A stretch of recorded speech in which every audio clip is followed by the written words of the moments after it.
안녕하십니까. 전하택 교수입니다. 이번 시간은 여러분들과 생물학적 처리에 대해서 공부를 하도록 하겠습니다. 자, 먼저 여러분들이 생물학적 처리라고 하면 미생물을 이용해서 처리하는 방법을 이야기하죠. 그럼 미생물을 이용을 하더라도 일반적으로 부유를 시켜서 우리가 처리를 하느냐, 아니면 부착을 시켜서 처리를 하느냐, 두 가지로 나눠지게 됩니다.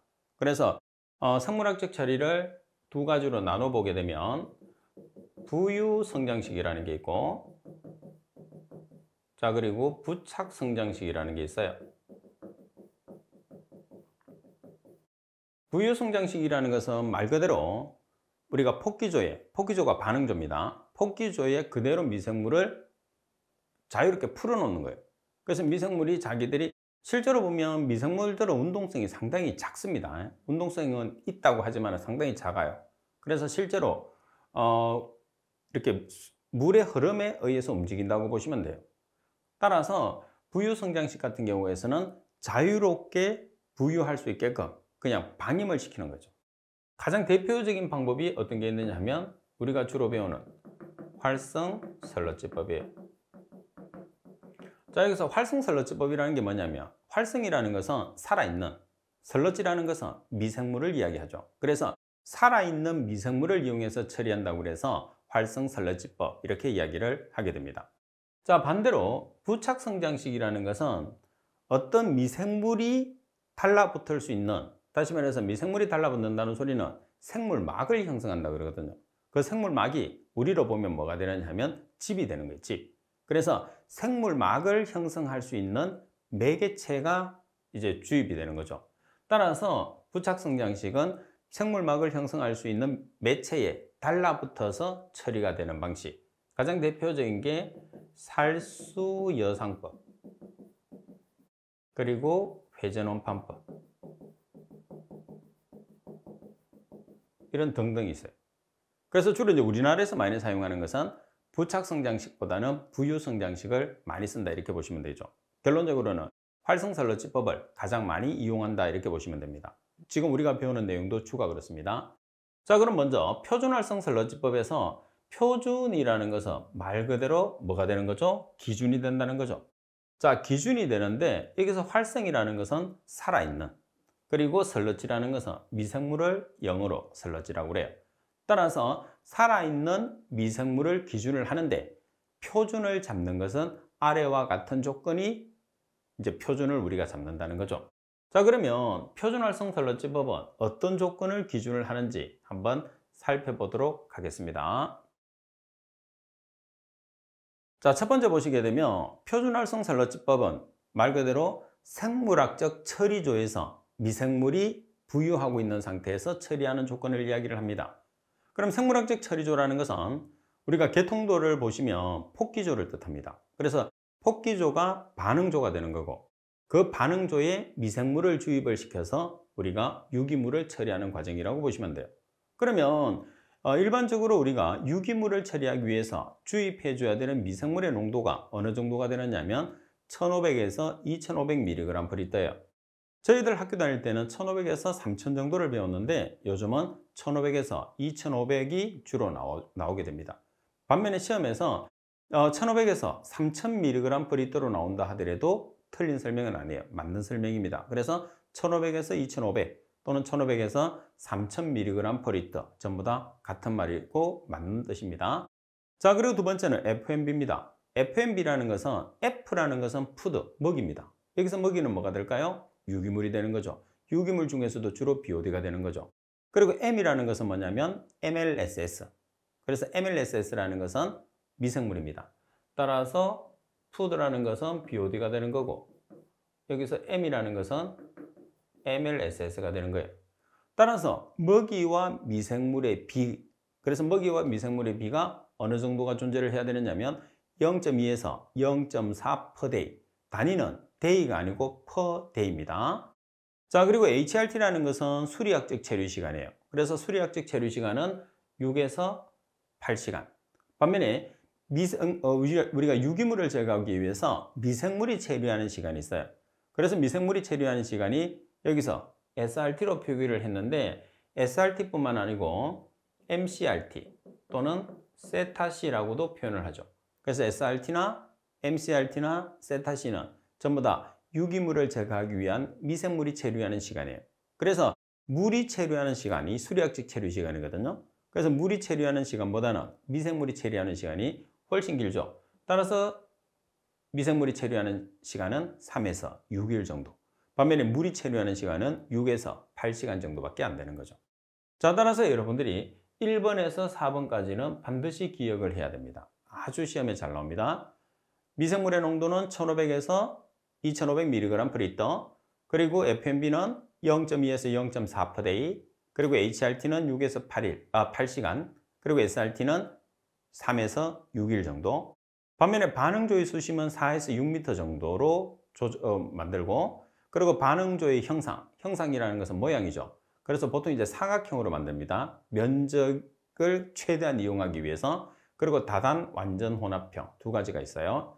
그리고 포기 방식, 포기라는 것은 공기를 주입하는 것을 포기라고 하는 거죠. 따라서 공기를 주입하는 방식은 전면 포기식이 있고 선해류식, 미세기포 분사식, 수중 교반식으로 나눌 수가 있습니다. 자, 예제 1번을 보겠습니다. 표준활성 설러지법의 MLSS 농도의 표준 범위로 가장 옳은 것은, 자, 우리가 MLSS 농도는 얼마라고 그랬어요? 1500에서 2500mg/L라고 그랬어요. 따라서 1500에서 2500mg/L를 찾으면 정답은 가번이 정답이 되겠죠. 자, 문제 조건에서 1500에서 2500이 없고 1500에서 3000mg/L가 나와 있어도 맞는 말입니다. 그래서 두 개 중에 한 개가 같은 뜻이라는 생각을 꼭 하시는데, 주로 요즘 시험에서 많이 나오는 우리가 MLSS 농도가 1500에서 2500mg/L라는 거죠. 그러니까 여러분들은 1500에서 2500mg/L를 기억하시면 됩니다.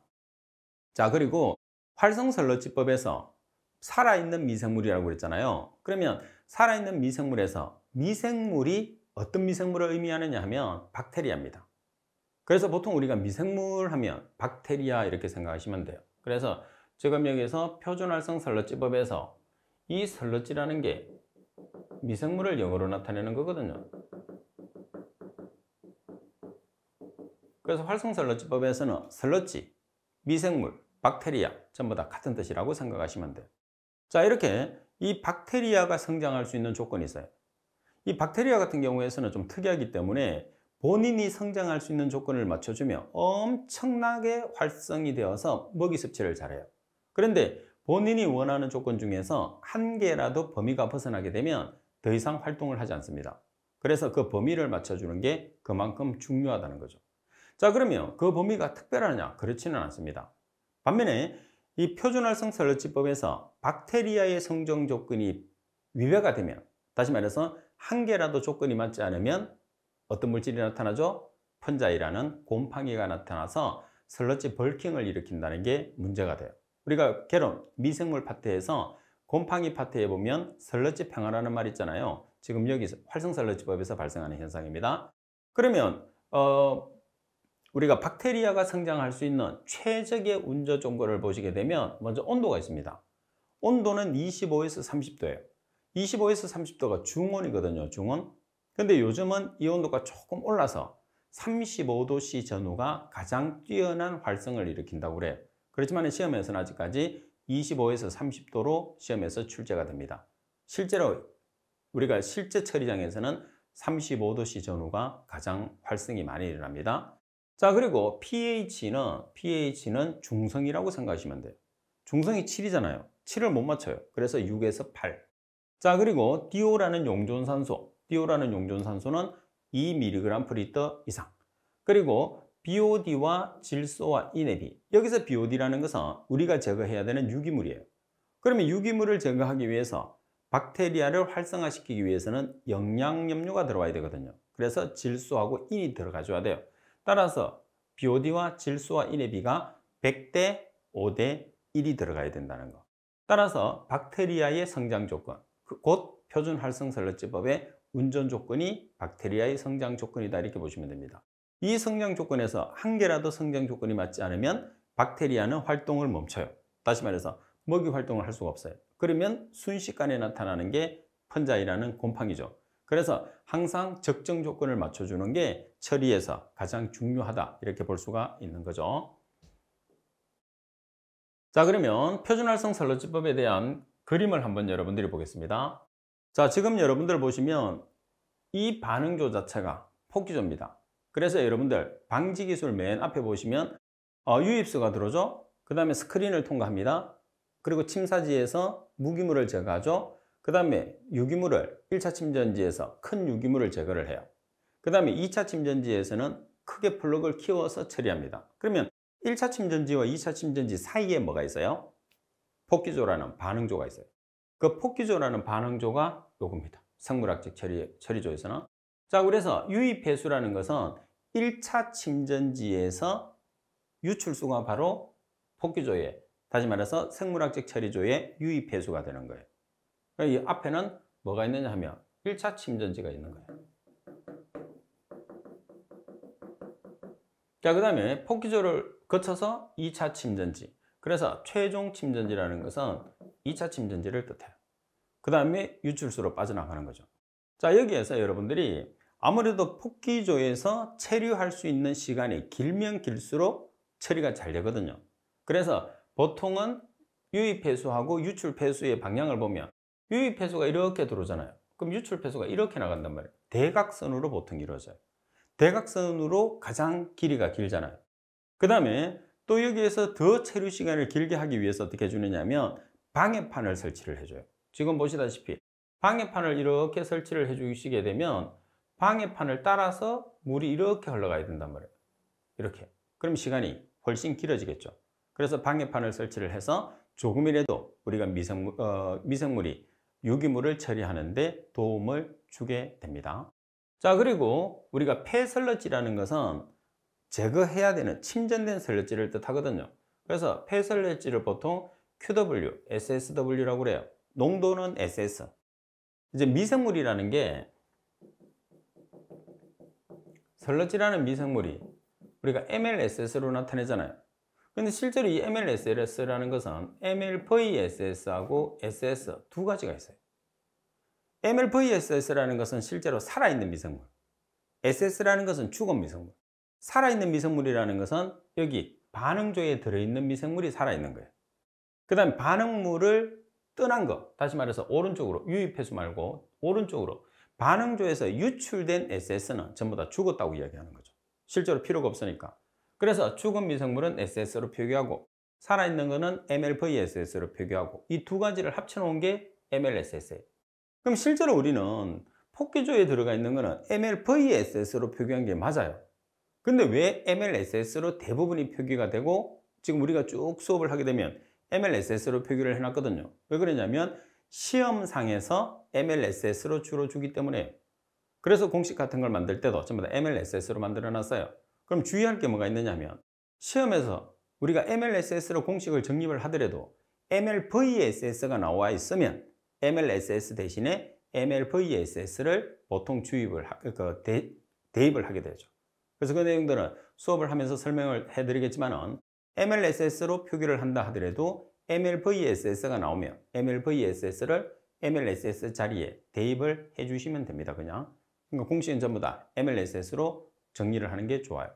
자, 그 다음에 이렇게 폐설러지가 나간단 말이에요.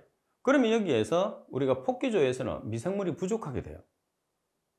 그러면 여기 있는 미생물은 가라앉지 않은 거, 그 다음 유입폐수에서 들어온 거, 이거 가지고는 부족하거든요. 왜? 1500에서 2500mg/L를 유지해야 되기 때문에.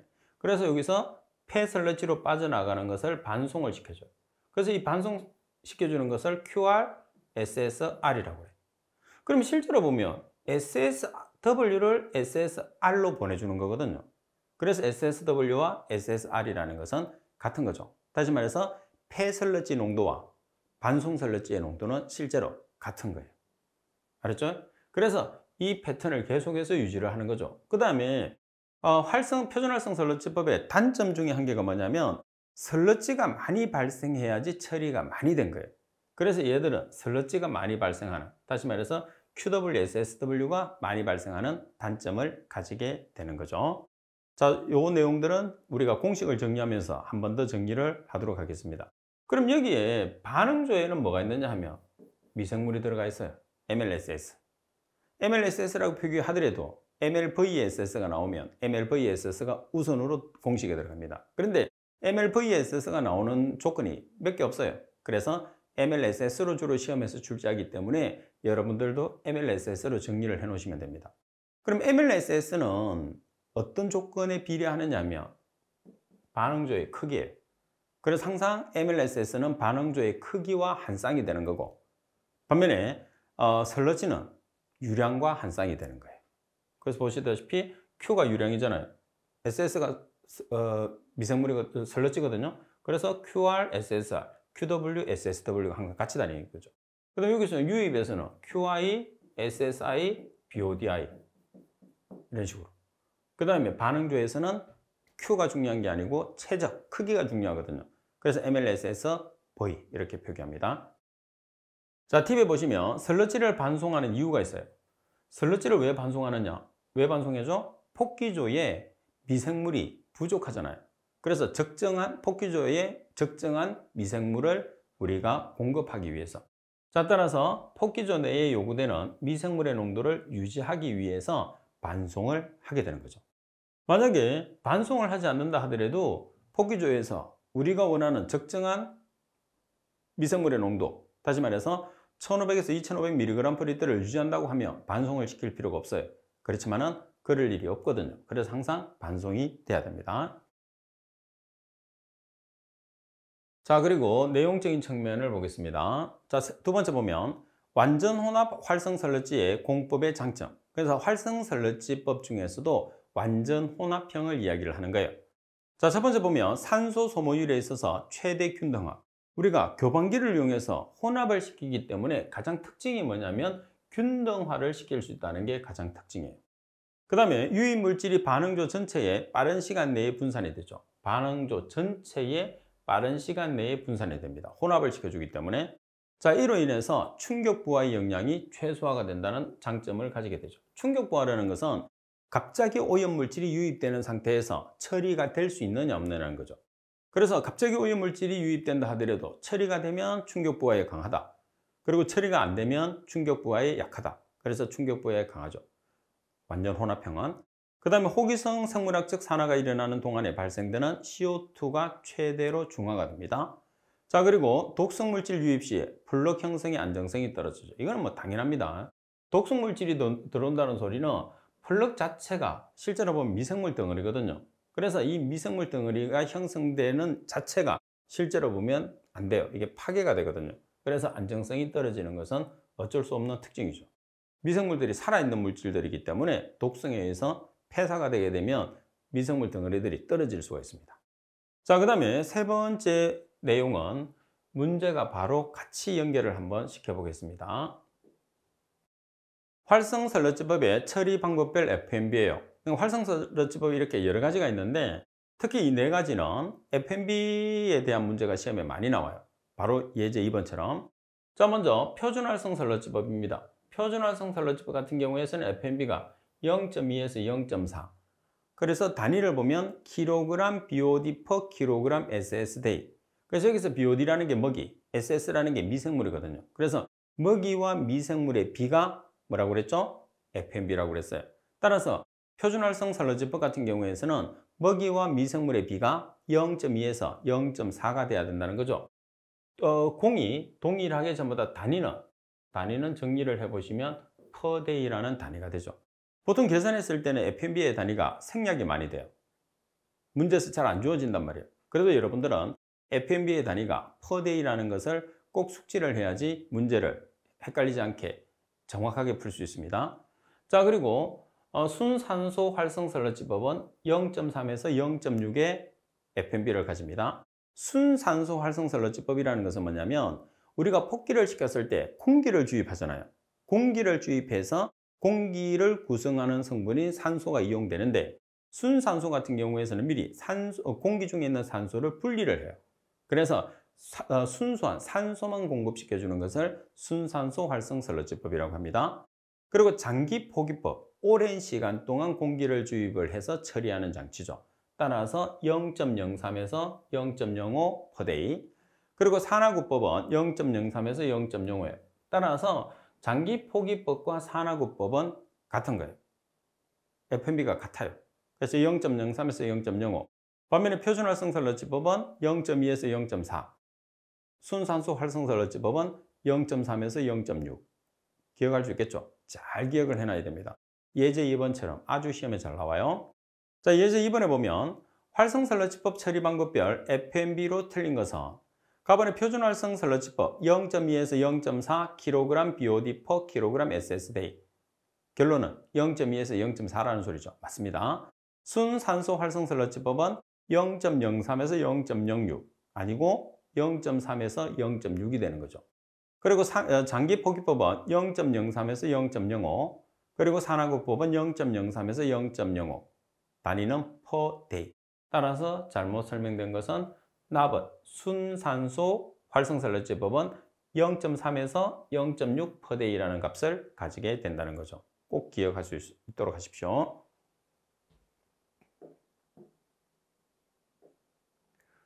자, 그리고 네 번째, 우리가 가장 많이 사용하는 방법이 표준활성설러지법이에요. 그래서 표준활성설러지법을 가장 많이 쓰니까 당연히 표준활성설러지법에 대한 특징을 우리가 살펴볼 필요가 있습니다. 살아있는 미생물을 이용해서 처리하는, 그때 살아있는 미생물이 박테리아입니다. 어떤 특징을 나타내느냐? 설러지 평화가 발생된다고 그랬어요. 여기서 설러지 평화라는 게 벌킹입니다. 벌킹. 그러면 이 벌킹이 발생할 수 있는 조건은 뭐냐면 곰팡이죠. 곰팡이.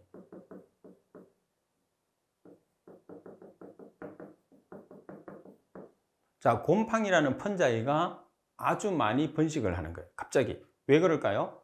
자, 우리가 조금 전에 표준활성설러지법에서 박테리아의 성장 조건을 봤죠. 활성설러집 운전 조건이 박테리아의 성장 조건이거든요. 그 조건 중에 한 개라도 그 조건에서 벗어나게 되면 박테리아는 성장을 멈춰요. 그러면 박테리아가 활동을 안 하는 동안에는 반드시 누가 나타나느냐면 펀자이라는 곰팡이가 나타나는 거죠. 그래서 갑자기 펀자이라는 곰팡이가 대량 번식하는 상태를 설러지 평화 또는 벌킹이라고 하는데, 실제로 우리가 육안으로 판단해서 벌킹이라고 판단을 내리면 안 되고 SVI라는 설러지 용적 지수라는 게 있어요. 그래서 SVI는 설러지 용적 지수가 있는데 이 값을 가지고 판단을 하는 거예요. 그러면 보통 50에서 150은 정상이에요. 심강이 정상적으로 일어나고 있거든요. 근데 200 이상이 되게 되면 설러지 평화라는 또는 벌킹이라는 판단을 해주는 거죠. 그래서 SVI라는 것은 설러지 용적 지수라고 해서 침강성을 판단하는 척도가 되거든요. 그래서 이 값을 가지고 실제로 판단을 해요. 우리가 값도 계산하고 판단도 할 거예요. 자, 그 다음 운전 비용이 상당히 많이 들어요. 운전 비용이 상당히 고가입니다. 그리고 설치 면적이 다른 장치에 비해서는 설치 면적이 적게 됩니다. 자, 그리고 활성설러지법을 우리가 많이 사용하는 이유가 뭐냐면 우리가 제거하고자 하는 대상이 어떤 물질이죠? BOD와 SS라는 유기물이에요. 그래서 BOD나 SS라는 유기물의 제거율이 어떠냐면 상당히 높아요. 어떤 방법에 비해서? 우리가 부착성장식, 막법에 비해서. 그래서 아무래도 많이 사용하는 거죠. 부착성장식은 BOD나 SS의 유출 비율이 상당히 높아요. 지금 활성설러지법에 비해서. 그래서 활성설러지법을 많이 씁니다. 그리고 처리수의 수질이 양호하죠. 당연히 4번과 5번이 같은 내용. BOD나 SS의 제거율이 높기 때문에 이 물질들이 유출수로 안 나가. 그래서 BOD나 SS가 유출수로 나갈 때 우리가 처리수가 나쁘다고 하거든요. 근데 BOD나 SS 자체가 처리가 되어서 유출수로 안 나갔기 때문에 유출수가 상당히 양호하다 이렇게 보는 거죠. 그 다음에 설러지가 미생물입니다. 미생물을 키워서 처리함으로 설러지의 생성량이 많다는 게 가장 큰 특징이에요. 이거는 뭐냐면 부유성장식에서는 어쩔 수 없어요. 부유성장식에서 처리율이 높다는 것은 설러지 생성량이 많은 게 처리율이 높은 거거든요. 그래서 부착성장식하고는 달라요. 부착성장식은 우리가 설러지 발생이 상당히 작아요. 부착을 해서 처리하기 때문에. 그렇지만 부유성장식은 설러지 생성량이 아주 많게 됩니다. 그리고 FMB가 높으면, 여기서 FMB가 높다는 것은 뭐가 많다는 소리죠? 미생물에 비해서 먹이가 많다면. 그러면 먹이가 많다는 소리는 먹이가 뭐가 되는 거죠? BOD가 되는 거예요. 그럼 BOD 제거율이 높게 되나요? 낮게 되나요? 낮게 되는 거죠. BOD 제거가 잘 안 됐기 때문에 먹이가 많게 되는 거죠. 그 다음 동일한 COD 제거 효율을 얻기 위해서는 온도가 감소함에 따라서 FMB를 감소를 해줘야 돼요. 그러니까 온도가 감소함에 따라서 FMB가 감소해야 된다 하는데, 그럼 FMB가 감소한다는 소리는 뭐가 커진다는 소리죠? 먹이에 비해서 미생물이 많아지면 FMB가 감소하게 됩니다. 그리고 폭기시간이라는 것은 공기를 주입하는 시간이에요. 원폐수가 폭기존에 머무는 시간을 뜻하며 원폐수의 양만을 고려하고 반송설러지량은 고려하지 않습니다. 그래서 여기서 폭기시간을 우리가 선정을 했을 때 원폐수량만 고려를 한다는 것을 꼭 기억을 해야 돼요. 원폐수량은 고려를 하는데 반송설러지량은 고려할 필요는 없다, 그런 뜻입니다.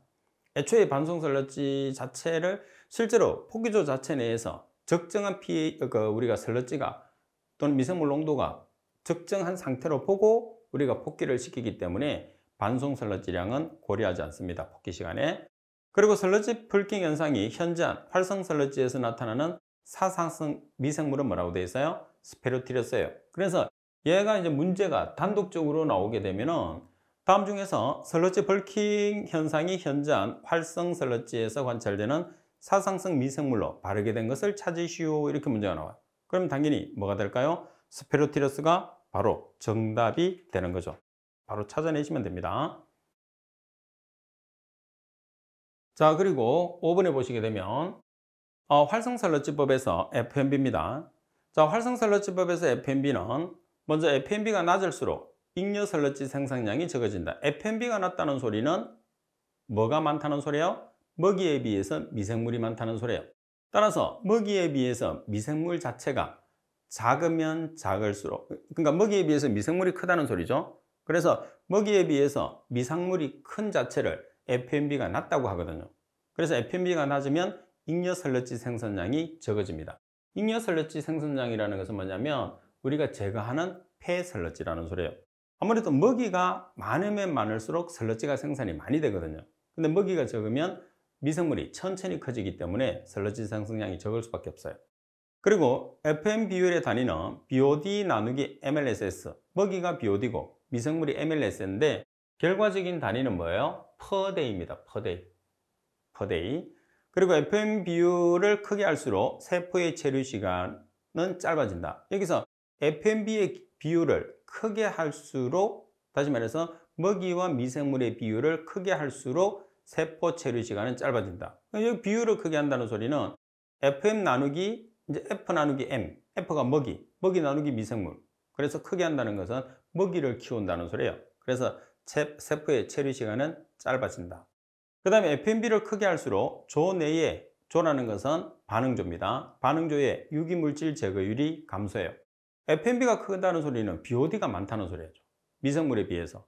그래서 미생물에 비해서 BOD가 많기 때문에 실제로 BOD가 처리가 안 됐기 때문에 제거율이 감소하고, 제거율이 감소하기 때문에 FMB가 커진다고 볼 수가 있는 거죠. 자, 그리고 활성설러지 공정 중에서 최종 침전지에서 설러지가 부상되는 원인이에요. 설러지가 부상된다는 소리는 설러지가 가벼워지는 원인을 찾으면 돼요. 그 중에 가장 대표적인 게 뭐냐면 설러지라는 미생물 덩어리에 공기가 붙는 거예요. 공기라는 것은 질소와 산소로 구성되어 있죠. 공기는 부력을 나타내거든요. 그래서 탈질 효과에 의해서 이제 질소가 발생했을 때, 탈질이라는 것은 질소를 배출시키는 과정이거든요. 그래서 그 질소가 가라앉아 있는 설러지에 붙게 되는 거죠. 그래서 탈질이 부상의 가장 큰 원인입니다. 그리고 침전조의 수면적 부하가 높은 경우, 수면적 부하라는 것은 뭐예요? 수면적에서 유량에서 수면적을 나눠준 값입니다. 그리고 SVI라는 설러지 용적 지수가 높고 잉여설러지의 인출량이 부족할 때, 잉여설러지라는 것은 우리가 가라앉아 있는 설러지를 빨리빨리 배출을 안 했을 때입니다. 그리고 폭기조의 폭기량을 증가시켜서 질산화 정도를 증가시킬 때, 질산화가 일어나면 탈질이 일어나거든요. 그래서 탈질이 일어나 이제 N2가 발생하죠. 그러면 질산화가 많이 일어나면 탈질도 많이 발생하게 됩니다. 따라서 가장 설러지 부상의 핵심은 뭐냐면 탈질화 과정이다, 이렇게 볼 수가 있습니다. 자, 그리고 여러분들 문제 3번에 보시게 되면 최종 침전지에서 발생되는 침전성이 우수한 설러지의 부상 원인으로 알맞은 것을 찾으시오 그랬어요. 그래서 설레지 부상의 원인을 보시면 가장 중요한 게 뭐라고 그랬어요? 탈질이라고 그랬어요. 그래서 탈질이 발생하려고 하면 질산화가 많이 일어나야 될까요? 적게 일어나야 될까요? 많이 일어나야 되죠. 그래서 질산화가 많이 일어나면 탈질이 잘 일어나죠. 그리고 탈질이라는 것은 우리가 혐기성 탈질 미생물에 의해서 N2로 제거시키는 과정인데 질산화가 되지 않은 질소화합물은 탈질이 일어나지 않습니다. 따라서 정답은 4번이 정답이죠. 탈질화 과정. 자, 이렇게 해서 우리가 생물학적 처리의 첫 시간을 우리가 했는데 이번 시간과 다음 시간 정도는 여러분들이 기본적인 내용을 계속 이렇게 좀 제가 설명드렸던 내용들을 이해를 좀 해주시면 생물학적 처리에서 실제로 계산하는 문제를 학생들이 상당히 까다로워하거든요. 좀 쉽게 여러분들이 할 수 있게끔 다음 시간에도 계속해서 설명을 드릴 거니까 그날 배웠던 내용들은 여러분들이 반드시 복습을 해서 다음 시간과 계속해서 연결이 될 수 있게끔 공부를 할 수 있도록 하십시오. 자, 이번 시간 수업은 이것으로 마치도록 하겠습니다. 수고하셨습니다.